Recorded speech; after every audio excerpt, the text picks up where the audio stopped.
Hey, Prime members, you can binge 8 new episodes of the MrBallen podcast 1 month early and all episodes ad-free on Amazon Music. Download the Amazon Music app today. Today's podcast will feature 3 horror stories that will have even you questioning your own identity.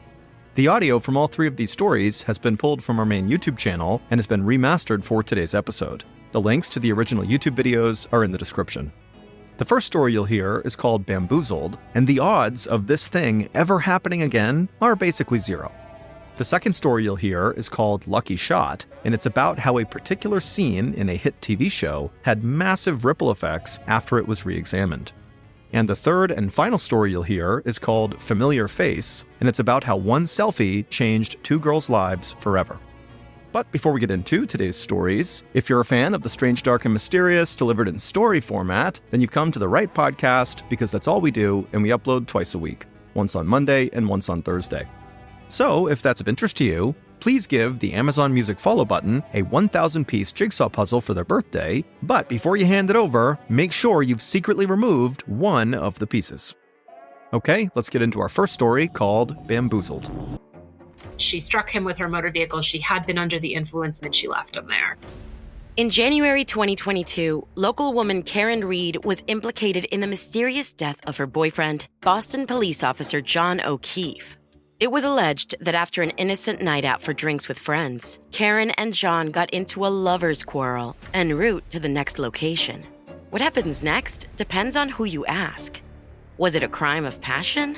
If you believe the prosecution, it's because the evidence was so compelling. This was clearly an intentional act, and his cause of death was blunt force trauma with hypothermia. Or a corrupt police cover-up. If you believe the defense theory, however, this was all a cover-up to prevent one of their own from going down. Everyone had an opinion. And after the 10-week trial, the jury could not come to a unanimous decision. To end in a mistrial, it's just a confirmation of just how complicated this case is. Law and Crime presents the most in-depth analysis to date of the sensational case in Karen. You can listen to Karen exclusively with Wondery Plus. Join Wondery Plus in the Wondery app, Apple Podcasts, or Spotify. If you're listening to this podcast, then chances are good you are a fan of the strange, dark, and mysterious. And if that's the case, then I've got some good news. We just launched a brand new strange, dark, and mysterious podcast called MrBallen's Medical Mysteries. And as the name suggests, it's a show about medical mysteries, a genre that many fans have been asking us to dive into for years, and we finally decided to take the plunge, and the show is awesome. In this free weekly show, we explore bizarre, unheard of diseases, strange medical mishaps, unexplainable deaths, and everything in between. Each story is totally true and totally terrifying. Go follow MrBallen's Medical Mysteries wherever you get your podcasts, and if you're a Prime member, you can listen early and ad-free on Amazon Music.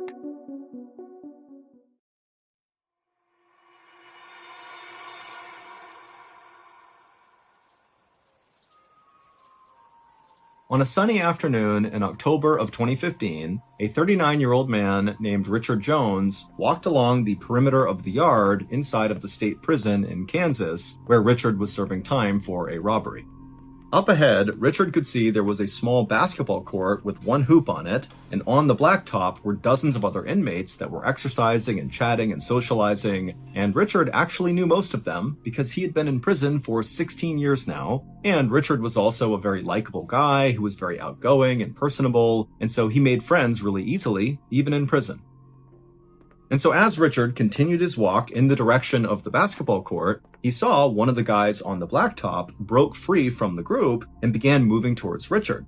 And Richard immediately recognized who it was. It was his good friend, Steve. And Richard was about to give him a friendly wave when he noticed Steve looked really mad. And so Richard actually just stopped and stared at Steve as he slowly approached him, and as he got closer, Richard could see Steve's fists were balled up and his face was in a scowl. I mean, Steve looked like he was coming over to fight Richard. And so when Steve got about 10 feet away from Richard, Richard actually spoke up before Steve could say anything, and he said, "Steve, what's going on? Why are you so upset?" Steve was kind of a hothead, and Richard knew that, but a lot of times, even when he got mad about things, it would blow over really quickly. And so this was kind of routine, but Richard just couldn't think of a reason for why Steve would be mad at him. And so Steve walks right up to Richard and he goes, "Oh, so now you want to talk to me?" Richard was immediately confused and kind of turned his head sideways and was like, "What?" Steve stared at Richard, kind of expecting Richard to eventually apologize or something, but eventually he noticed that Richard really was not sure what he was talking about. And so Steve was like, "This morning, I went up to you at the cafeteria line, I tried to talk to you, and you completely blew me off and walked away in front of a big group of people. That really embarrassed me and made me look bad." And Richard was like, "I have no idea what you're talking about. I didn't even see you this morning. I don't know where this is coming from." Steve was not buying it, and he was like, "Richard, I know it was you. I saw you this morning. I spoke to you this morning. You did that." And Richard was like, "No, really, Steve, I'm sorry. I have no idea what this is about." And so these two continued to go back and forth on this. And then at some point, they both kind of noticed that they were drawing lots of attention because they are in prison and any sort of confrontation immediately draws eyeballs. And so when they noticed other inmates were kind of beginning to walk over to see what was going on and the guards were starting to notice, Steve just said, "You know what, Richard, fine. I guess I must have made a mistake. No big deal." And he turned and he ran back to the basketball court. After Steve had left, Richard continued his walk around the perimeter, but that exchange with Steve had really weirded him out because this was actually not the first time something like this had happened. It all started a month ago when an inmate that Richard didn't know came up to him like he definitely knew him and said to Richard, "Hey, how's your grandmother? I heard she fell down. Is she okay?" And at first, Richard was like, "Wait a minute, is my grandmother okay? Did she fall?" But then Richard eventually realized that this inmate thought Richard was someone that he wasn't. Now, at first, Richard thought this was just kind of like a weird one-off event, but every few days after this first time, something else would happen. Either an inmate who Richard didn't know would come up to him and be really friendly with him, as if they knew Richard, but Richard clearly didn't know them, or someone Richard did know would come up to him and accuse him of odd behavior that Richard couldn't remember doing. Like the interaction he had with Steve when Steve came up and said, "You snubbed me in the lunch line." And so after Richard's interaction with Steve, Richard began to think, wait a minute, is someone screwing with me? Is that what's been going on? The next morning during breakfast, Richard decided not to sit where he normally did, and instead he sat on the very far side in the corner of the cafeteria to basically just be able to people watch all the people inside the cafeteria. And then that afternoon, when Richard was outside, instead of walking around the perimeter like he liked to do, he just sat in a central location and just constantly scanned the whole yard. Now, Richard didn't really know what he was actually looking for. He just figured, maybe I'll see something suspicious, I'll see someone staring at me for too long, or I'll see someone I don't know talking to my friends. Something will tip me off to what's been going on for the past couple of weeks. But despite all this careful people watching he was doing, Richard didn't see anything suspicious. Until 1 week after the interaction Richard had with Steve about snubbing him in the lunch line, Richard was sitting in the cafeteria again when he noticed something very strange on the other side of the cafeteria. And when he saw it, he just stood up and stared, and he felt his heart starting to race faster, and he felt his breath speeding up. And Steve actually was sitting next to him and said, "Hey, Richard, what's going on?" And Richard couldn't even find the words. He just raised his arm up and pointed to the other side of the room.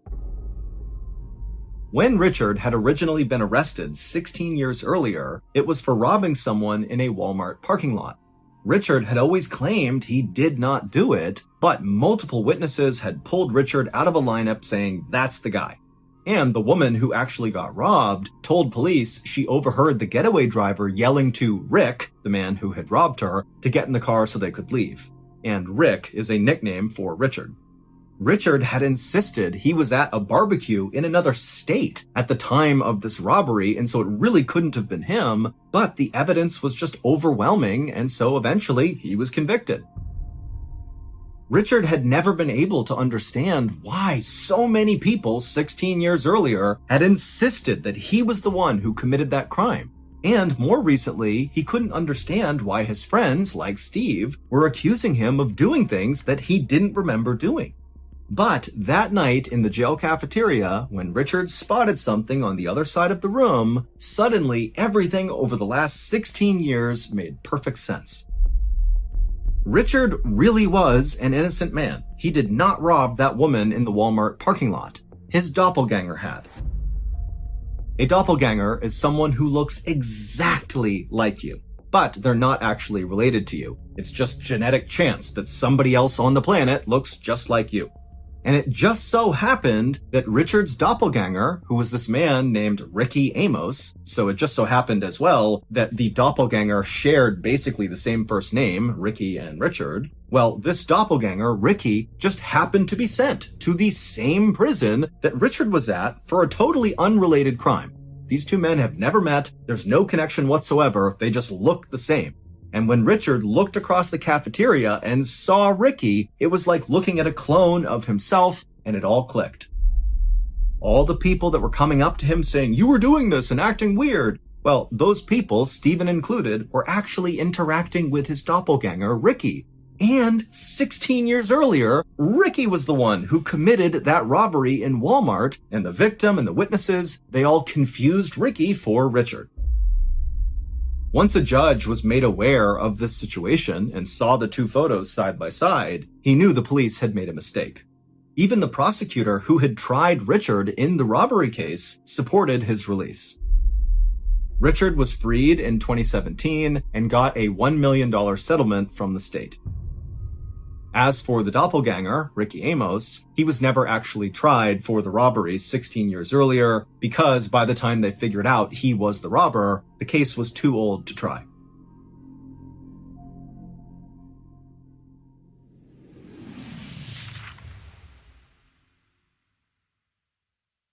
I'm Dan Taberski. In 2011, something strange began to happen at the high school in Leroy, New York.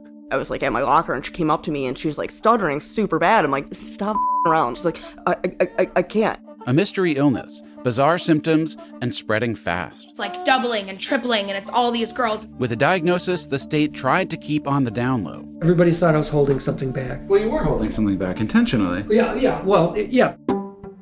No, it's hysteria. It's all in your head. It's not physical. Oh my gosh, you're exaggerating. Is this the largest mass hysteria since the witches of Salem? Or is it something else entirely? Something's wrong here. Something's not right. Leroy was the new Dateline and everyone was trying to solve the murder.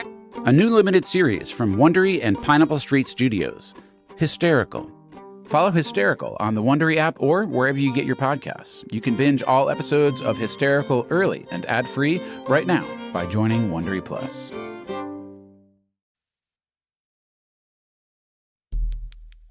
Our next story is called Lucky Shot.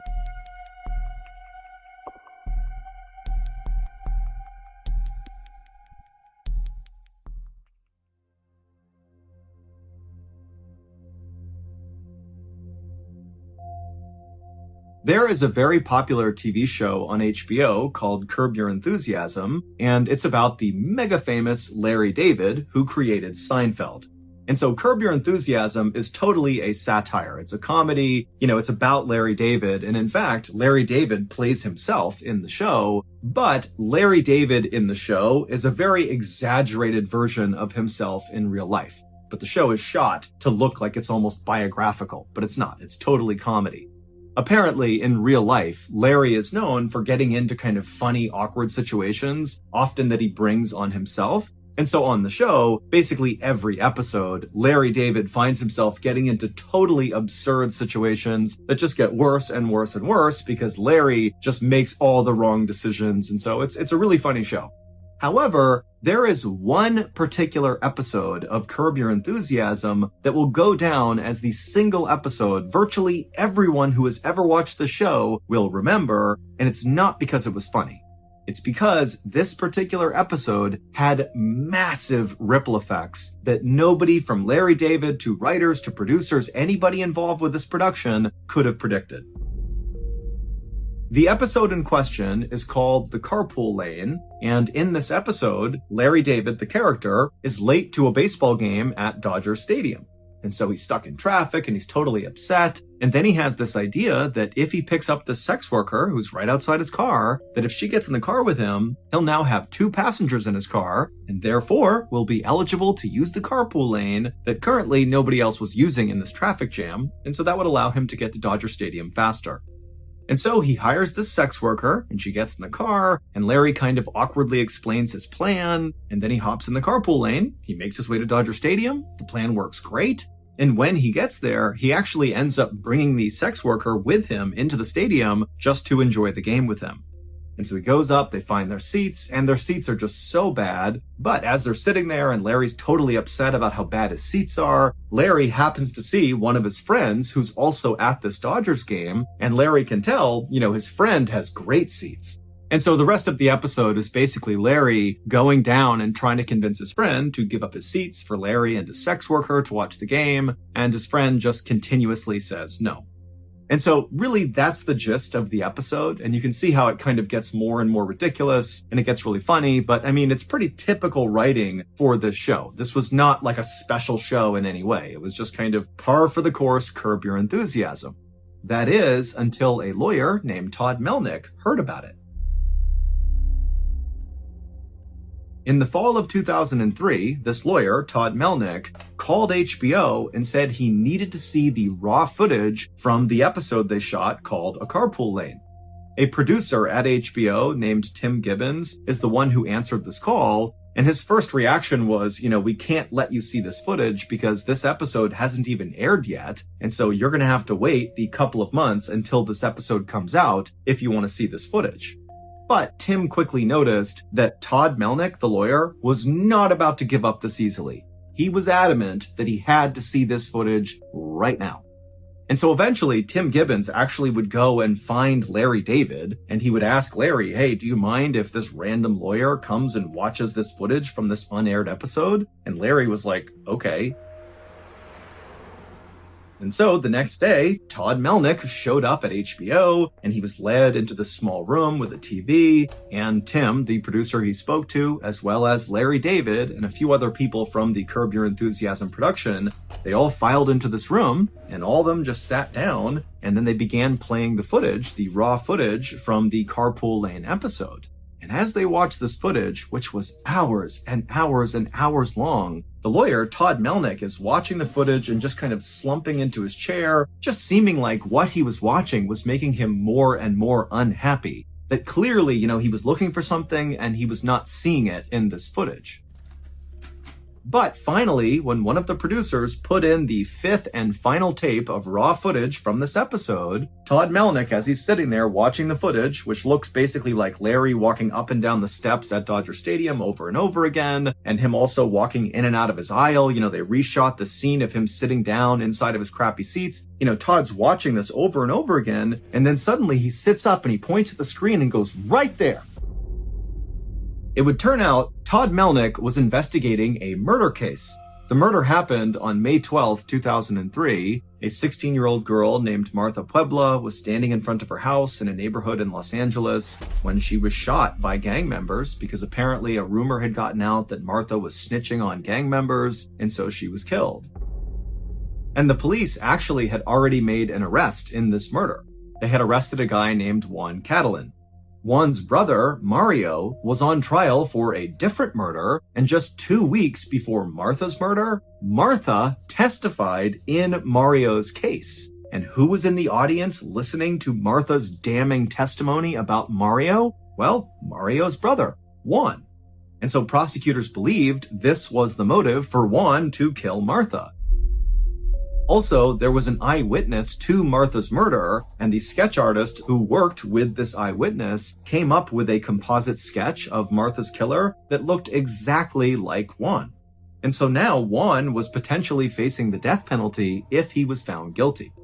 But Juan was adamant that he did not kill Martha, and on the night of her murder, he said he was at the Dodgers game where they were filming a Curb Your Enthusiasm episode. But nobody believed him except for his lawyer, Todd Melnick, who called HBO, got access to all that unseen footage from the episode, and after watching for hours and hours and hours, finally that fifth tape goes in, and sure enough, Todd Melnick watched as his client, Juan Catalan, strolled right into frame and sat down with his daughter. It would turn out Juan was telling the truth the whole time, he did not kill Martha, and Curb Your Enthusiasm proved it. Shortly after this discovery, Juan would be released from prison and he would receive a settlement of $320,000 from the city of Los Angeles and the police. As for Martha, the police were able to eventually track down 4 people who were involved in her murder, and all 4 would be convicted and sent to jail for life.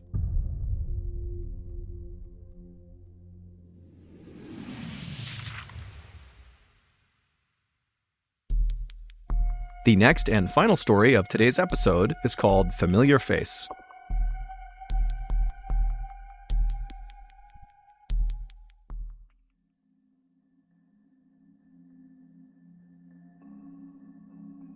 On the morning of February 25th, 2015, in a little house in the city of Cape Town in South Africa, a 17-year-old girl named Misha Solomon was packing up her homework in between bites of her breakfast. And as she did this, her mother, Lavana, walked into the kitchen with a big smile on her face, and she was holding up this beautiful red flowing dress, and immediately Misha knew what it was. Her mom had been making this dress by hand over the past couple of days. It was for a big school dance that was coming up, and she saw that it was now done. And so Misha, she put down her breakfast and her homework, and she rushed over to her mom, and she admired this gorgeous dress, and thanked her mom for all the hard work and said it's absolutely perfect. And then from somewhere behind Misha, her father, who was still sitting at the table, kind of grunted out, "Hey, isn't that dress a little bit revealing?" And Misha and her mom kind of just rolled their eyes because they knew Misha's dad just loved his daughter and was very, very protective of her. And so basically anything she wore that wasn't full coverage was too revealing. And so Misha, after rolling her eyes, walked over to her dad. She gave him a big hug and a kiss, and she said, "Dad, don't worry about it. It's just fine." And so after that, Misha went back to her breakfast, she finished eating, she packed up her stuff, and then she gave her mom and her dad another hug and a kiss and said goodbye, and then she headed out the front door out to the road where her aunt was waiting in her car. As Misha's aunt drove her to school, like she did almost every single morning, Misha began to notice her aunt was acting kind of strange and constantly looking behind her and looking in her rearview mirror. And finally, Misha said to her aunt, "What's going on? What are you looking at back there?" And Misha's aunt would say, "I know this sounds crazy, but I'm pretty sure there's a white car that's following me. And in fact, over the past couple of days, I've seen what I think is this same white car following us anytime I'm driving you to school." And so Misha just turned around in her seat and looked out the back window, and she saw there were dozens of white cars on the road, so it was pretty difficult to tell which one her aunt was talking about. But as she's looking, none of the cars seemed suspicious, and so Misha turned back around and told her aunt, "I think you're just being paranoid. Nobody's following us. There's no reason to follow us." A few minutes later, Misha's aunt pulled up alongside the front of the school, and Misha said goodbye to her aunt, she thanked her, she hopped outside, and she rushed into the school. And then Misha made her way up to the hallway where her first class was, and as she was walking down the hallway, her best friend, Cassidy Nurse, was walking up the hallway in her direction. And so right away, Misha sees Cassidy and she waves and smiles and begins walking towards her. But Cassidy gave Misha this kind of weird, lukewarm smile and then quickly looked away from Misha, and then Cassidy turned and bolted into the nearest classroom. And so Misha just came to a stop and just looked at the doorway where her best friend has disappeared, and she starts thinking to herself, what's going on? Why did she do that? That was so cold. And then Misha began to think about the fact that actually, over the past couple of days, Cassidy had been acting really strange. It was like she was trying to avoid Misha, but Misha had no idea why. It wasn't like they were fighting. Normally, Misha and Cassidy were totally inseparable.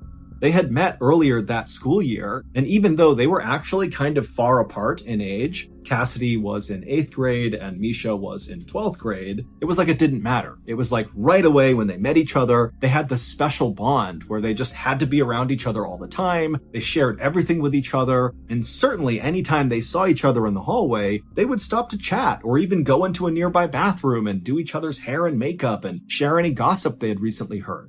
So for Cassidy to act like this was just totally uncharacteristic, and it really upset Misha.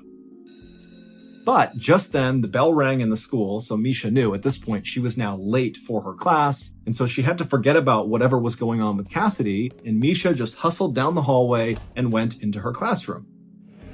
And so Misha, she takes her seat at her desk, she puts her stuff down, and she's getting ready to listen to the teacher, when suddenly the principal comes in without even knocking, and without even saying anything to Misha's teacher, the principal walks right up to Misha and says, "I need you to come with me." And right away, Misha's classmates, all who saw this, they begin oohing and awing as if Misha is in huge trouble. But Misha's thinking to herself, I didn't do anything. I have no idea what this is about. And so she kind of smiled like it was no big deal. She picked up her stuff and she followed the principal out into the hallway. But as Misha followed the principal down the hallway towards the principal's office, Misha's smile faded and she began to wonder, what is this about? What's going on? And then finally, they got to the principal's office. The principal opened up the door. Misha went in first, and the principal trailed behind her and shut the door behind them.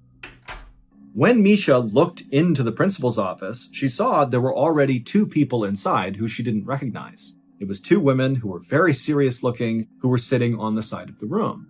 And as soon as Misha walked in, the 2 women, without introducing themselves, just told Misha to come over and take a seat next to them. And Misha, instead of doing that, just paused and looked at the women and said, "What's going on?"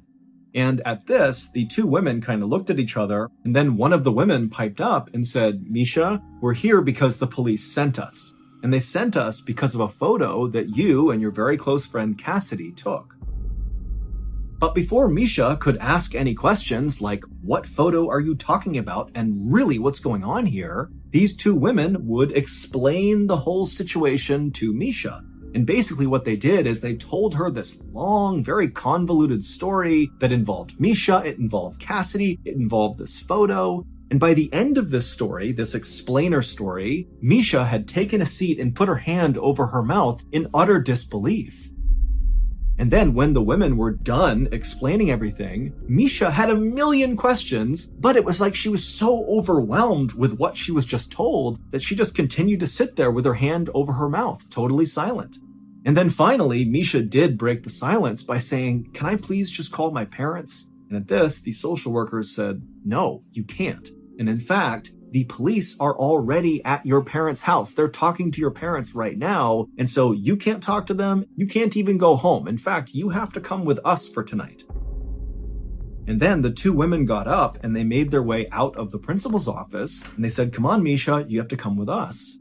And so Misha stood up and she's totally flabbergasted. She really is like, how is this real life? And the principal at this point walked over and gave Misha a hug. And it was like suddenly the floodgates opened and Misha just began sobbing hysterically. And as she did, the social workers just stood there waiting patiently. And then as soon as it seemed like Misha was done crying, they said, "Come on, you really need to come with us." And so Misha, she let go of the principal and she followed the 2 women out of the school out to one of their cars. And once they got in the car, the 2 women explained to Misha that they were going to take her to a safe house for the night. But before they went to the safe house, they would need to make a quick pit stop at a local medical clinic. And so Misha, who at this point is not even asking questions, just said, okay. And so the women, they drove to the medical clinic. They were inside for just a matter of minutes. When they came back out again, they drove the rest of the way to the safe house. And when they got to the safe house, it just looked like a normal house on the outside. But on the inside, when the 2 women were leading Misha through and showing her where everything was, the kitchen, the bathroom, her bedroom, all Misha saw was all these other kids who were staying there, who were orphaned and abandoned. And it started to give Misha a panic attack. And she asked the women again, "Can I please call my parents?" And they said, "No, you really can't." But one of the 2 social workers could tell that Misha, she's having a breakdown. This is the worst day of her life, very likely. And so one of the 2 women actually offered to Misha to come home with her and stay at her house instead of the safe house, and Misha agreed. And so that social worker and Misha, they would leave together, they would get into that woman's car, and they would drive to her house. And then the social worker told Misha that unfortunately now it was just a waiting game. They needed to wait for the police to get back in touch with them with more information. That night, as Misha lay in this woman's guest bedroom, looking up at the ceiling, wondering how the heck this had become her life, she began to think about the photo that her and Cassidy had took that had kind of started this whole horrible thing. And so Misha began to think about the day they took this picture, and all she remembered was that she and Cassidy were just kind of goofing around and smiling and making funny faces and just taking photos as they went. She certainly didn't think that one of those pictures they took would totally change her life.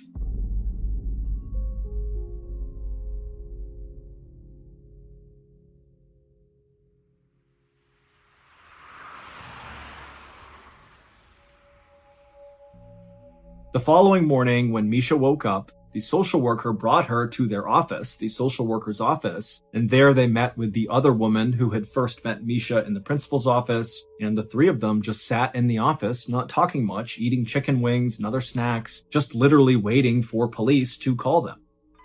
And finally, they would call. And when they did, one of the social workers answered the phone, and as she listened to what she was being told, she began to frown, and by the time she hung up, she was crying. The news from the police was the news Misha had been afraid of ever since sitting in the principal's office the day before and hearing this whole crazy story about her and Cassidy and this photo. The special pit stop that Misha and the social workers made at the medical clinic the day before on the way to the safe house was so that Misha could get a DNA test. And now the police were calling back with the results of the test. And what the results showed was Misha Solomon was not actually Misha Solomon. Her real name was Zephany Nurse. 17 years earlier, Zephany Nurse had been stolen out of her crib at the hospital in Cape Town, and despite a massive manhunt for her, she was never found. And so this was a huge, famous case in Cape Town, and most people assumed it would never be solved. But Misha's DNA had done just that. It proved that Misha's parents, who had loved her and raised her since she was a baby, were not actually her parents. Her mother, Lavana, was actually her kidnapper, and now she was under arrest. But even though this revelation was incredibly shocking and upsetting for Misha, it was not nearly as shocking as learning the identity of her real biological parents. The social workers took Misha from their office to the police station where they told Misha her real biological parents were waiting to meet her.